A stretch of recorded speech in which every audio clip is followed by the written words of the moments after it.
ብዕራይ ናብ ዘበለ የብል ዕርፊ ኣጽንዕ حجم نحد نججر زمانجستي مالتوني إساياس أفورك العجيو على التانج وشوات عتراي تفليون مالوختهم بلا يقدس حد نججر كعجيو المس على التانج وشبان كاول بديو ما يخوني اللي بالجنة انت ربع لزمان شوشبن زعل لان كفولتهم لخلنا جاري لان كان مجزي كم تلفلات إثيوبيان يرتران كواس خلو ناس أنت لي ولهم يعلنوا ناس أنت لي ولهم ينشوشوا انتولو هزجن إذا نججر زي إثيوبيان كوجع خلدان ነገር ግን በተራጣር መልኩ ይክራል خل ምክንያቱ ድማ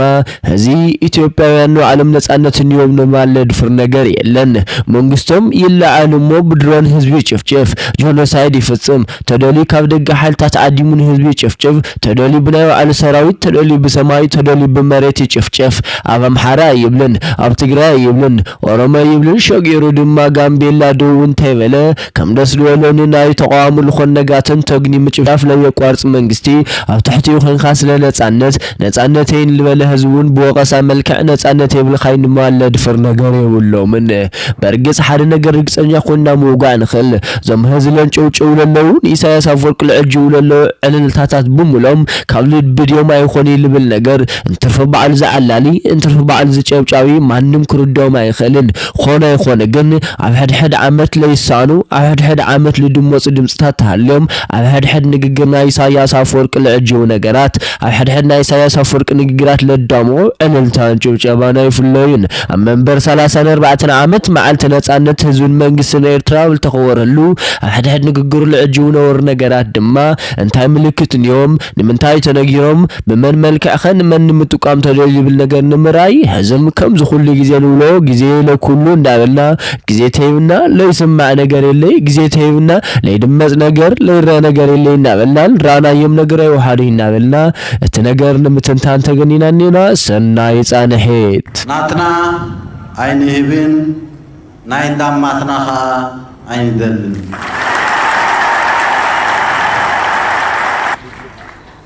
بجهران فخران تسنابدنا تنبركخنا تسعرنا انفلتنا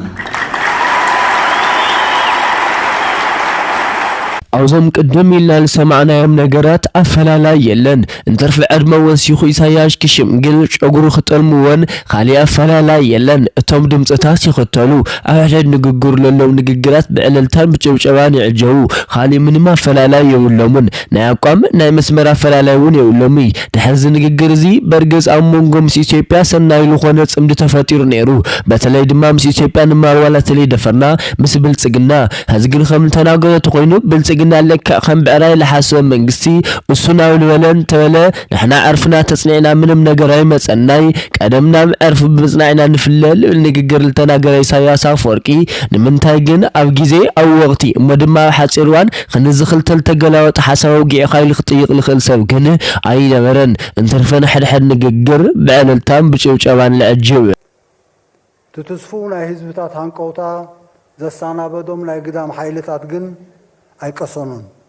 ኢሳያስ አፈወርቂ ብሉ ብልጽግና ወኪልዩ ወኪል ክገዙና ይልደሊ ዓድታት እንበር በምንም መልኩ ባዕሉ ዓርሰ መስረኺዩ ብናይ ዋዕል መንገድ ዓዲ አይመሓድርን ክብሉ ወቀሳል ገለጹ ኢሳያስ አፈወርቂ ወኪል ባርያና ይልተፈላሊ ዓድታት ዮም እዚ ድማ ክቅበል አይኽልን በማል ገለጹ ኢሳያስ አፈወርቂ አመደሮም በኸምዝ ኸምል ገለጹ ወይ ዝከር ለፈቀረበ ዓመታት ጥራይ ብስም ብልጽግና ከመሐድሽ ወኪል ወይ ተገዛኢ قبل الحزب إثيوبيا أو جموز اللو هناتات نايش إنكتهم مرأيين ማውዘ ንግግር ኢሳያስ አፈወርቂ ኸምል ገልጾ ኩሉ ሐሳብ መንገዳ ካይዳ መንግስቲ ኢትዮጵያ ወድማ ብፍሉሽሙ ብልጽግና ኢሎም ልገለጾ ካብ ሕልሚ ካብ ሕንቅል ተልሰገረ ይኾነይ ጉዳይ ናይድ እንተበልኻ ጉዳይ አፋር ምግባን እንተበልኻ ጉዳይ በር መስኮት ባህር ምግናይ እንተበልኻ እዚአቶም ነገራት ሕንቅል ታዮም ማንም ክፈትሖም ልኸል አይኾኒ አብዚ ነገር እዚ ድማ ዋና ተላአ ክንበር እሱ ለሐሶ ነገር አይኮነን ኩሉ ይገልጹ ንምልአኽል ተፈጠረ መንግስቲ ምንም ሐሳብ ምግላጽ ለይኽእል ሐሳባቱ ብና ካልኦት ሐሳባት ለተዓብለለ ናይ የልብሎ ነገር ለይውሉ በላዕሉ ኮይኑ ለእዘዝ ባርያ መንግስቲ ኢሎም ዝገለጽዎ መንግስቲ ብልጽግና ነገር ግን ኣብዚ ማእኸል ዝሓንቲ ሕቶን ምሕታት ልደሊ ህዝብ ግን ታይ ዓይነት መልሲ ክምልሱ ልኽእል ግን ክሳብ ሕጂ ዝተነጸረ ይኾነይ እሞ ክቡር ኢሳያስ አፈወርቂ ህዝብ ባርያ ልውልዎ መንግስቲ ቅድሚ ግዜ ልተሓዋወፍዎ ናብ አዲስ አበባ ኾይዶም ለግነይዎ ናብ አስመራ ለዓደምዎ ዓረብ ኾይዶም ምስኡ ጭራሽ ቀለበት ለአሰሩሉ ምዃኖም ረንጊዖም ዲዮም ንምንታይ ሽዑ ለይተረድኦም ግዜ ልወሰደ 17 ዓመት ልወሰደ መንግስቲ ህዝዲ ተገሊጽልሁም ሽዑ ንምንታይ ግልጽ ለይኾነን ልብል ሕቶ ግን ኢሳያስ አፈወርቂ ባዕሎም ልምልስዋ ይመስለኒ ግን ህዝም ኣብ ንግግሮም ከም ልገለጽዎ ናይ ሕንቅልተይ መንግስቲዩ ፈታሕ ለይብሎ ሕንቅልተይ ባርያ ናይ ባዕሉ ሓሳብ ለይደራድር ናይ ባዕሉ ሓሳብ ለይካይድ ብና ካልኦት ሓሳብ ልኽተል ኣብ ናይ ካልኦት ሓሳብ ልንጥልጠል እምበር ናይ ባዕሉ ሓሳብ ይውል ብልል ድማ ገሊጾም እዮም ዝተፈላለዩ ማዕዝናት ናይ ማያት ናይ ኒልን ቀይሕ ባሕርን ናይ ባሕር መስኮት ንህዝቢ ኦሮሞ ዘይውክል ኦሮሞ ማስና ሓሳብ ኩሻውያንን ሰማውያንን ሕንቅልተይ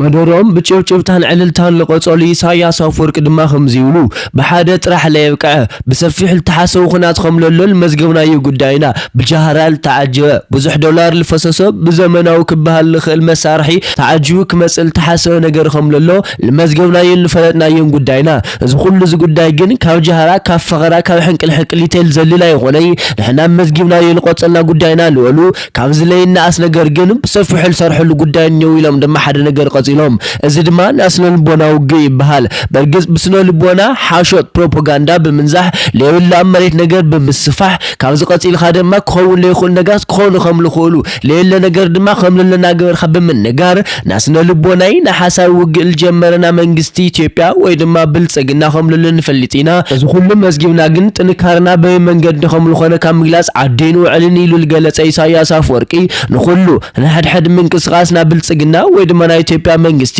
ከምሉ ምዝጎን ከምሉ ፈልጠን በግልጽ ተናገሩን መረረ ድማ ነይሩ ዋዲዱ ዘሎ መናፍሕ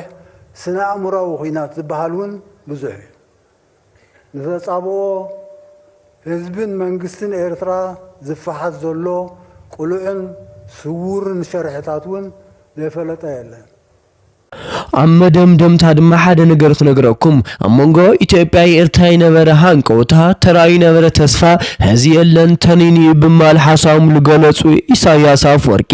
ለገርም ነገር ግን ህዚ ተኒኒዩ ተስፋ የለን ኢሎም ትገልጹ ቅድሚ ጊዜ ተስፋ ተፈጢሩ ከም ቀደም ኮይና ሓድሽ ነገር ንምፍጣር ዝግጂን አይሎም መስአብይን ተዋጉዕለን ጨብጨባ አዳው ለጣቃ አዳው ግን ህዝም ተስፋ ተኒኑን ትበሃል ከም ምን ጨብጨብ ከም መዕላል ደውል ይምባለኒው خمز بمال دما مدمدم توم ገሊጾም ዳይት መደምደምታ ተበግሱ ዝነበረ ተስፉ ሃንቀውታ በኒኑ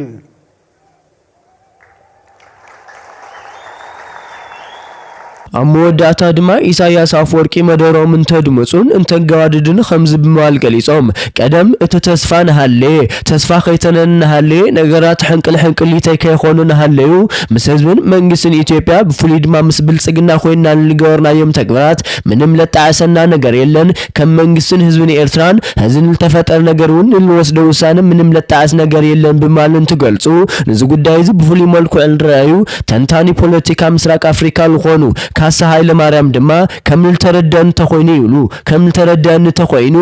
ሞዛም ኃይልታት ዚዮም ምስግዳማው ኃይል ብምኻን ኣብ ልዕሊ ህዝብ ትግራይ ልፈጽሞ ጄኖሳይድ ውን ምንም ዓይነት ጣሳ አይስማዓሚ በመዋል ክገልጹ ኸለው ኩሉ ነገር ግን ጊዜ ልፈትሖሞ ንሕና ውን ጊዜ ለኩልኩም ዝኹሉ ጊዜ ንውሎ ጊዜ ተይብና ለይስማዕ ለይፍታህ ነገር የለን ና ጊዜ በዓልዋና ጊዜ ካና አይንፈግንበር ኩሉ ነገር ክንረይና በማል ተስፋ